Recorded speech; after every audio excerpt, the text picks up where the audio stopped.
साथियों, मैं डॉक्टर राकेश प्रजापति आप लोगों के बीच एक बार फिर से एक नए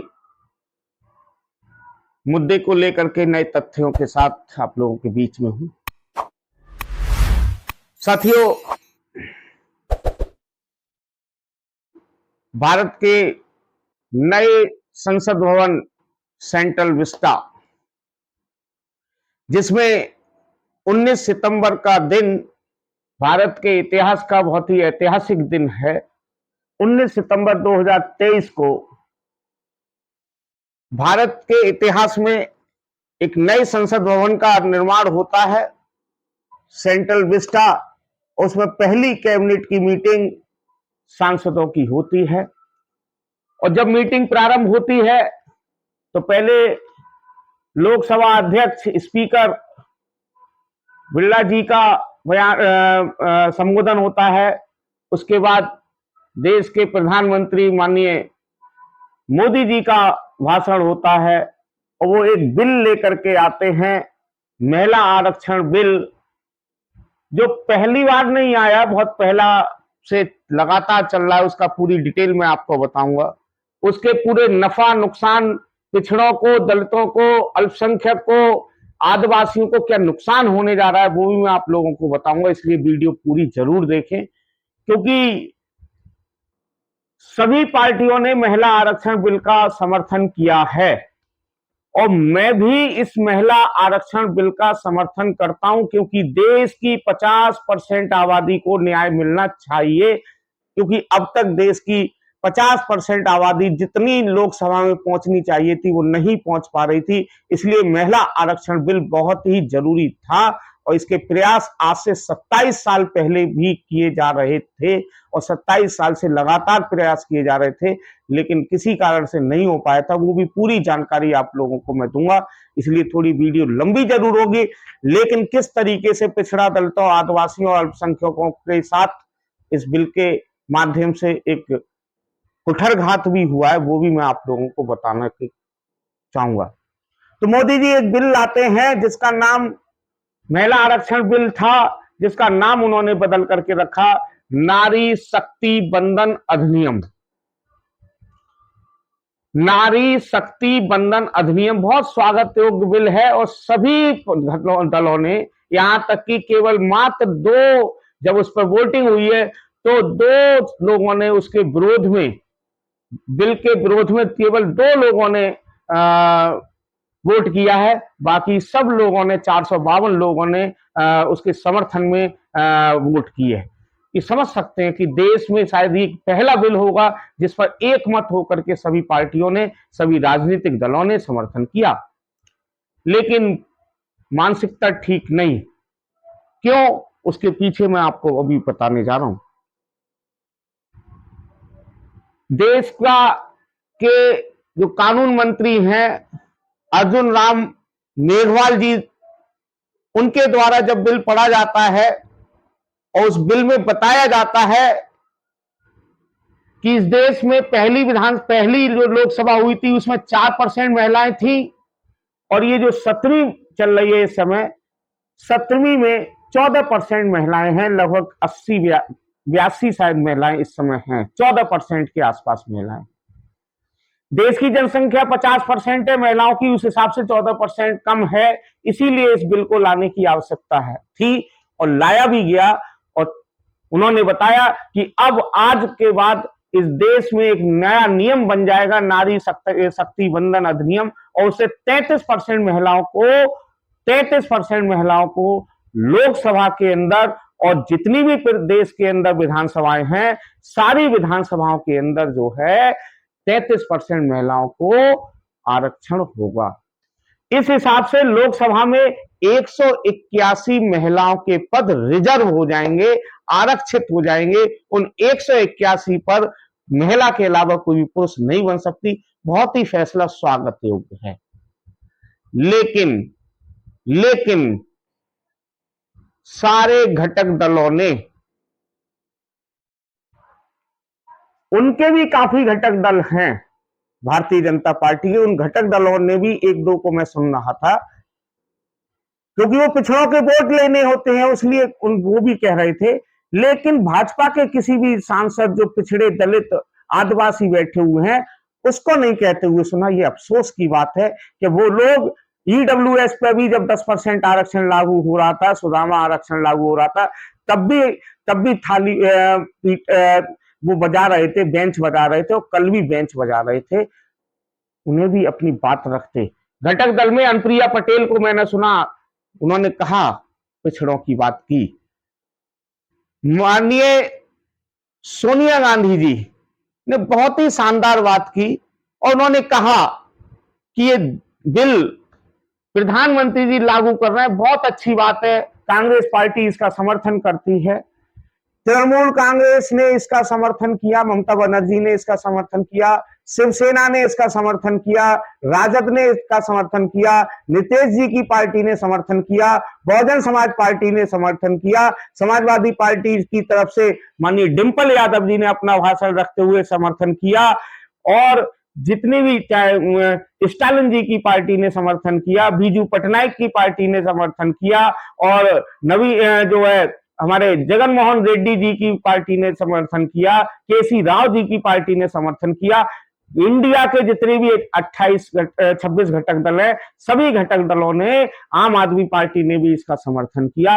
लेकिन लेकिन लेकिन लेकिन सारे घटक दलों ने एक बात जो कही, उस बात का निचोड़ मैं आप लोगों के बीच में रखना चाहता हूं। क्यों कही और क्यों कारण है, उसका मैं एक आंकड़ा देना चाहता हूं।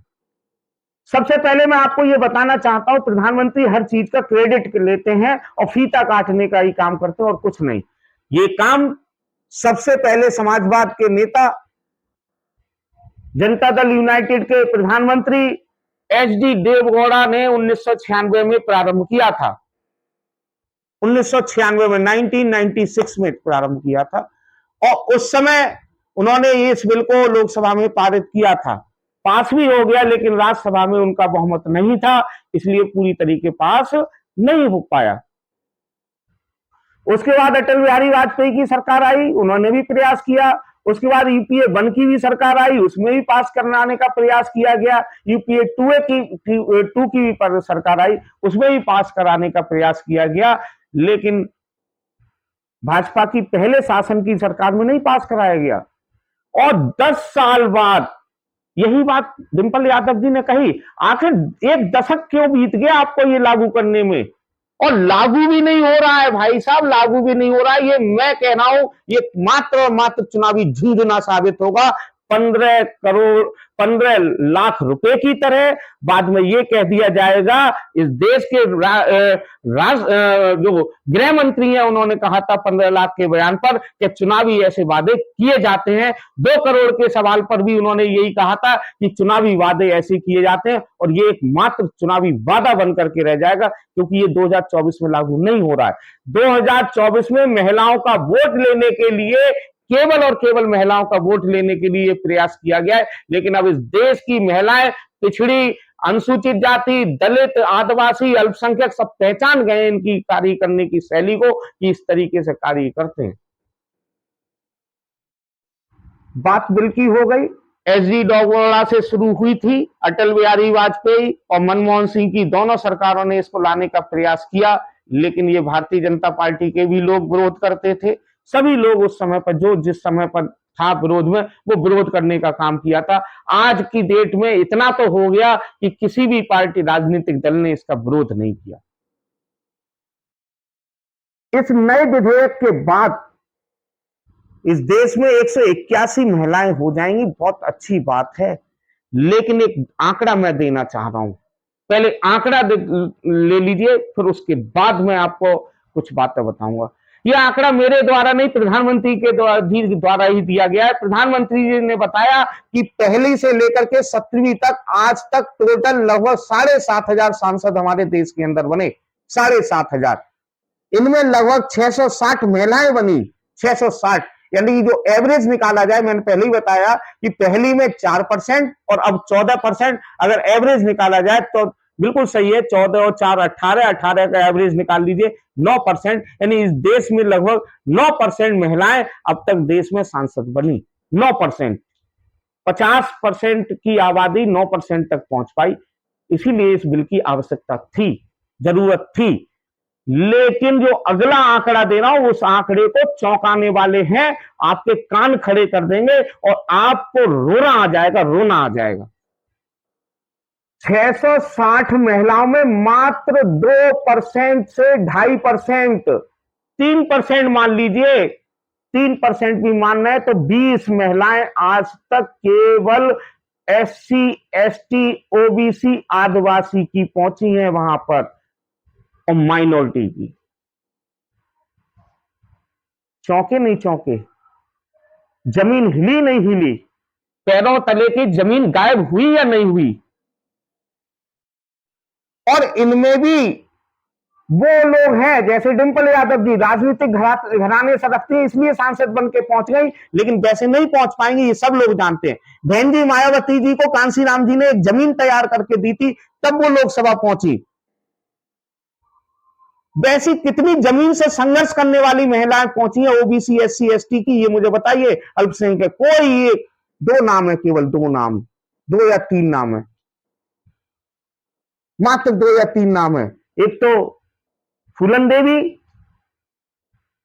धन्य है मुलायम सिंह यादव जी, नेताजी, जिन्होंने फूलन देवी जैसी महिला को लोकसभा में पहुंचाने का काम किया, एक पिछड़े समाज की, मल्ला समाज की, केवट समाज की महिला को वहां पहुंचाया।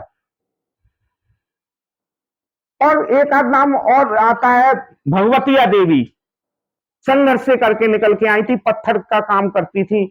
एक 2-3 नाम ही है जो संघर्ष के बल पर लोकसभा में पहुंची है, पिछड़े दलित आदिवासियों की। इन 660 में मात्र 30 यानी कि 630, 20 मात्र यानी 640 जो महिलाएं गई, वो कौन सी गई? वो सवर्ण समाज की गई। तो सोचिए, इस 33% आरक्षण लागू होने के बाद, क्योंकि देश में भारत का संविधान तो लागू हो चुका है, समानता का अधिकार को लागू हो चुका है, लिंग, जाति, मजहब, धर्म के आधार पर किसी व्यक्ति के साथ कोई पक्षपात नहीं होगा, लेकिन सामान्य सीट पर प्रधानी में लोग हिम्मत नहीं कर पाते हैं, क्योंकि ये लोकसभा का चुनाव है। ये लोकसभा का चुनाव में आज धन बल की कितनी बड़ी आवश्यकता होती है, ये सब लोग जानते हैं, और अति पिछड़ों, दलितों, आदिवासियों, अल्पसंख्यकों पर धन की कितनी कमी है। मैंने आंकड़ा दिया है, फर्जी बात नहीं कर रहा, आंकड़ा दिया है, मात्र 2%, 2.5%, 3% अति पिछड़े, अति पिछड़े छोड़िए, पिछड़े, दलित, आदिवासी, अल्पसंख्यक आज तक 3% पहुंचे हैं। तो इस बिल लागू होने के बाद सोचिए कितने पहुंच जाएंगे? नहीं पहुंच पाएंगे। इसलिए सभी दलों ने एक बात कही, सोनिया गांधी ने जी भी कही, माननीय डिंपल यादव जी ने भी कही, स्टालिन, जितने भी घटक दल हैं इंडिया के, इंडिया गठबंधन के, सभी ने एक बात कही कि इसमें आरक्षण के अंदर आरक्षण होना चाहिए, कोटा इन कोटा होना चाहिए। 181 को आप डिवाइड कर दीजिए, 50% सामान्य को दे दीजिए, 26% OBC को दे दीजिए, 15% जो है दलितों को दे दीजिए, 7.5% जो है आदिवासियों को दे दीजिए, तब जाकर के सभी महिलाओं की, इस देश की सारी महिलाओं को इसका फायदा मिलेगा। अन्यथा किसे मिलेगा? ये सब लोग जानते हैं। इन 181 में कितने लोग आएंगे ये देख लीजिएगा, ये संशय है। और चुनावी झुंझुना क्यों कहा है, मैं वो बताना चाहता हूं, क्यों चुनावी झुंझुना है। अगर आपको ये लागू ही करना है तो इसे 2024 में लागू करिए। सोनिया गांधी जी ने भी कहा, डिंपल यादव जी ने भी कहा कि इसे लागू करना है तो आप 2024 में करिए। कास्ट सेंसर कराइए, अभी आपके पास 6 महीने का समय है। सरकार के पास बहुत मिशनरी लोग, सरकारी गवर्नमेंट एम्प्लॉय लोग हैं, सभी को लगा दीजिए। 2 महीने के अंदर, 2 महीना भी नहीं, 1 महीने के अंदर जनगणना हो जाएगी। 1 महीने के अंदर कास्ट सेंसर कराइए और आंकड़े प्रस्तुत करिए, परसीमन करिए, क्योंकि सरकार का यह कहना है कि पहले सेंसर मतलब जनगणना होगी, उसके बाद परसीमन होगा, उसके बाद इसे लागू करेंगे। तो ये चुनावी झुंझुना बनकर रह जाएगा। 2024 के बाद फिर कोई कूड़े में पड़ जाएगा, कूड़े में। इसीलिए ये मांग की गई है कि 2024 के चुनाव से पहले आप परसीमन कराइए, का सेंसर कराइए और साथ में जो है जनगणना के आंकड़े दीजिए और इस हिसाब से 27% आरक्षण के हिसाब से 181 सीटों पर जितनी भी सीटें बनी है वो ओबीसी की महिलाओं को रिजर्व कीजिए और एससी की महिलाओं को रिजर्व कीजिए, एसटी की महिलाओं को रिजर्व कीजिए। तब सभी पूरे देश की 50% महिलाओं को के साथ न्याय होगा। वरना ये समझ लीजिए एससी, एसटी, ओबीसी, दलित, आदिवासी, अल्पसंख्यक की महिलाओं के साथ फिर से झुंझुना थमाने का काम किया जाएगा। जैसे 15 लाख रुपए के लिए झुंझुना थमा दिया गया था, जैसे 2 करोड़ रोजगार के लिए झुंझुना थमा दिया गया था, 100 स्मार्ट सिटी के लिए कौन सा एक स्मार्ट सिटी बताइए इस देश के अंदर कोई बनाओ। देश के प्रधानमंत्री जाकर के कहते हैं हर साल हम एक नया एम्स बना रहे हैं। एक एम्स बनाओ पिछले 10 सालों में, एक एम्स बनाओ। दरभंगा में दिखा दिया एक एम्स, बड़ी वीडियो वायरल हुई है, बैकफुट पर आ गई है वहां पर।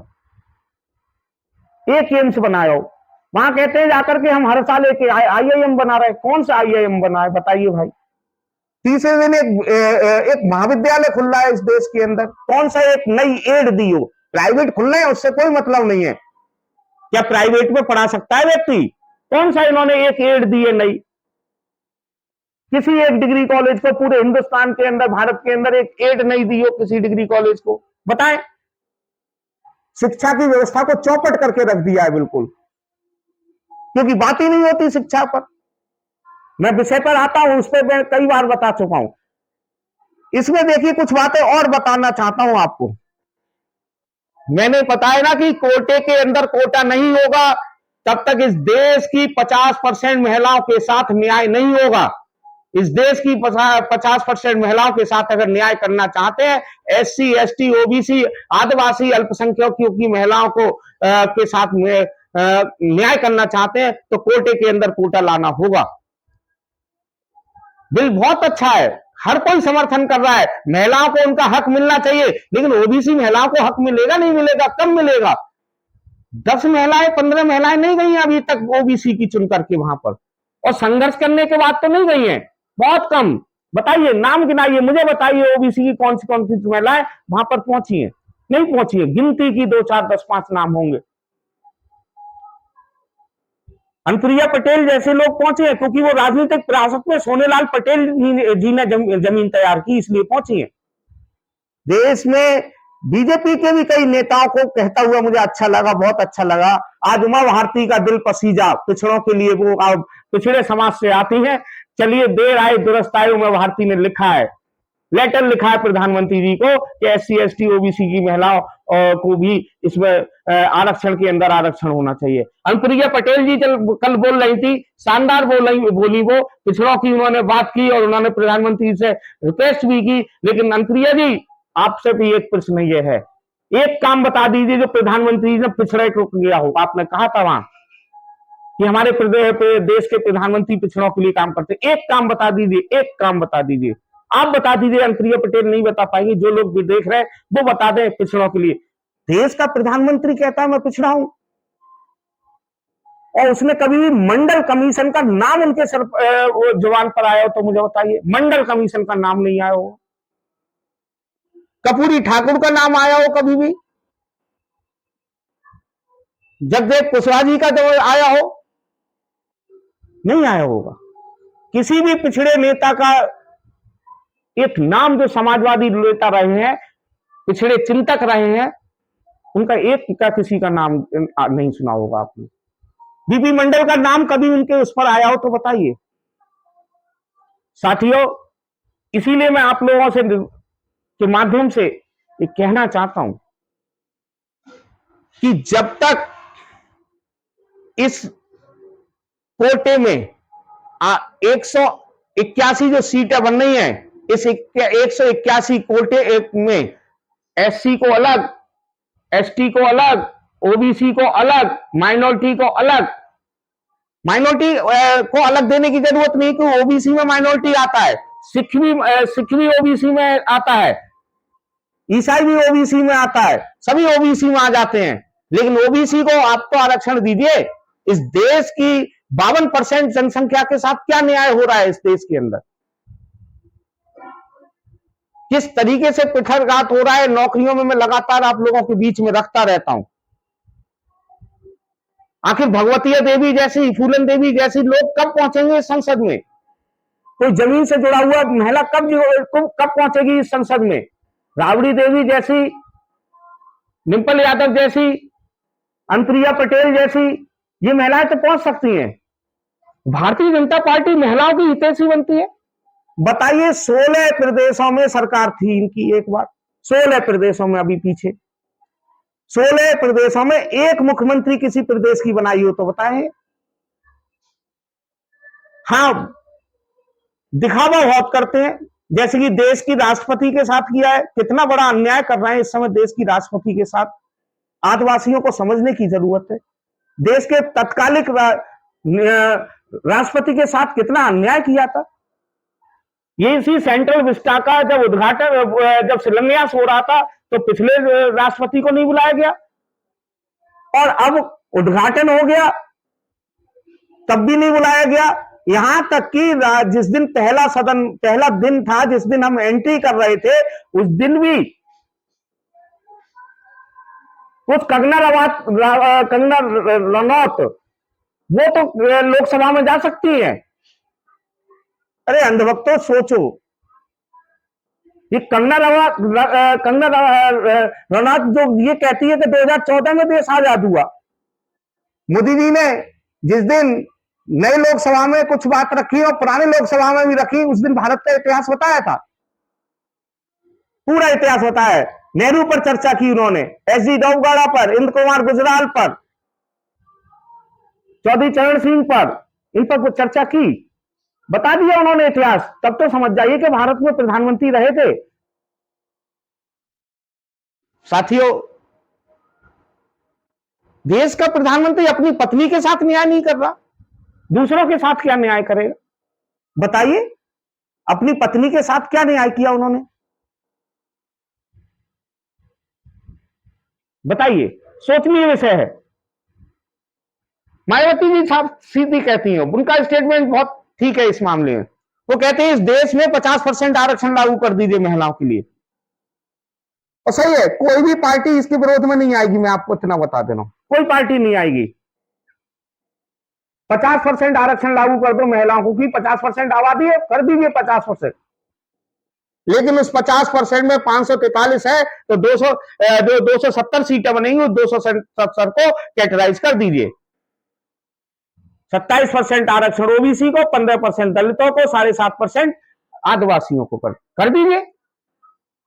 लेकिन आपकी मानसिकता ठीक नहीं है, आप किस तरीके से काम कर रहे हैं सब लोग देश देख रहा है, आप देश जान रहा है। और मैं निश्चित रूप से आप लोगों को बस इतना ही कहना चाहूंगा, अंतिम जो इसका निचोड़ है इस पूरे बिल का, वो निचोड़ यही है कि ये मात्र चुनावी झुंझुना साबित होगा और कुछ नहीं होगा, क्योंकि ये महिलाओं को वोट लेने का बस एक तरीका है कि महिलाएं वोट दे दें, और इसके अलावा कोई दूसरा तरीका नहीं है। इसीलिए मैं आप लोगों से निवेदन करना चाहूंगा, वीडियो अच्छी लगी हो तो ज्यादा से ज्यादा शेयर करें। बहुत बहुत आभार, बहुत बहुत धन्यवाद।